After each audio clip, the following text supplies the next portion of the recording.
गाजियाबाद के क्षेत्र इंदिरापुरम हिंडन बैराज पर मिले शव की पहचान के बाद मुकदमा दायर होने पर पुलिस टीम के जांच करने पर पुलिस को मिली सफलता, सगा भाई ही निकला हत्यारा। घटना के अनुसार 22 अप्रैल को थाना इंदिरापुरम क्षेत्र में हिंडन नहर बैराज के पास कनावनी गांव के जंगल में व्यक्ति का शव लहूलुहान हालत में मिला था, जिसकी शिनाख्त अंकुर पाल पुत्र प्रेमपाल के रूप में हुई। मुकदमा दर्ज होने के बाद थाना इंदिरापुरम की पुलिस टीम के द्वारा जांच शुरू कर दी गई। मुखबिर से पूछताछ और सीसीटीवी कैमरे की फुटेज आदि से मिले सबूतों के आधार पर मृतक के भाई तेजपाल का नाम सामने आया, तभी उसको हिरासत में लेकर पूछताछ की गई और उसने कबूल किया कि उसी ने अपने भाई की हत्या प्रॉपर्टी के बंटवारे को लेकर की थी। पुलिस के गिरफ्तार करने के बाद गिरफ्तार अभियुक्त इंदिरापुरम थाना क्षेत्र में अंकुर पाल नाम के व्यक्ति का शव मिला था। किसने हत्या की थी, जो आरोपी पकड़ा गया है, क्या मोटिव था हत्या के पीछे का, क्या कुछ निकलकर सामने आया? दिनांक 22/4/2022 को थाना क्षेत्र इंदिरापुरम के हिंडन बैराज के जंगल में एक अज्ञात युवक का शव मिला था। इसके बाद टीम लगा करके उसकी पहचान कराई गई, तो वो अंकुर पाल जो विजयनगर क्षेत्र का रहने वाला है, उसकी शिनाख्त हुई उस रूप में। इसके बाद हमारी टीम थानाध्यक्ष इंदिरापुरम और सेकेंड अफसर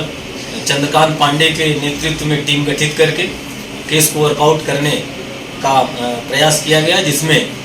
पता चला कि इसके बड़े भाई ने, जिसका नाम तेजपाल है, इसने प्रॉपर्टी के विवाद में, जो कुछ दिनों से इनके बीच में चर्चा थी कि अब इनके बीच जो प्रॉपर्टी उसको बांट दिया जाए,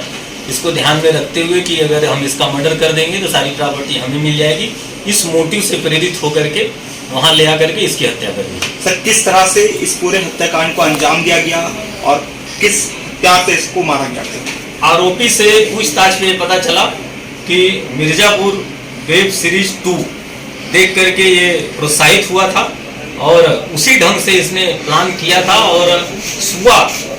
घूम करके उस जंगल में ले जाकर उसकी हत्या की। सर, प्रॉपर्टी का जो विवाद था कब से चल रहा था, कितने की प्रॉपर्टी थी और किसके नाम पर वो प्रॉपर्टी? ये पिछले कुछ दिनों से चल रही थी विवाद, जब इन लोगों के घर में बंटवारे को लेकर के 2 प्रॉपर्टियां हैं, 2 मकान जगह जगह है गोविंदपुरम में और एक और प्रॉपर्टी है, इसको लेकर के बंटवारे की बात इनके घर में चल रही थी। सर, परिवार से जैसे बात हुई होगी तो परिवार ने क्या इस चीज को मान लिया कि भाई ने भाई की हत्या की है? हाँ बिल्कुल, आरोपी खुद भी बता रहा है और परिवार के लोग भी इस बात को बता रहे हैं कि प्रॉपर्टी की बात चल रही थी बंटवारे को लेकर के, तो इससे मोटिव क्लियर है कि इसी को लेकर के इसने किया। सर, आरोपी ने किस बहाने भाई को बुलाया था और ये भी जांच में आया कि दोनों साथ में बैठकर ड्रिंक भी किया करते थे, क्या इस तरह का वहाँ पर सीक्वेंस गठित की गई थी और उसके बाद इसको अंजाम दिया गया था? हाँ बिल्कुल, ये दोनों सगे भाई हैं, अक्सर उस जंगल में जाते थे और वहाँ बैठ करके बियर वगैरह पीते थे, हाल में भी कोई बातचीत करनी होती थी तो वहाँ बैठ के बात करते थे, इसलिए दोनों एक दूसरे के कॉन्फिडेंस में थे। और जिस दिन की घटना है उस दिन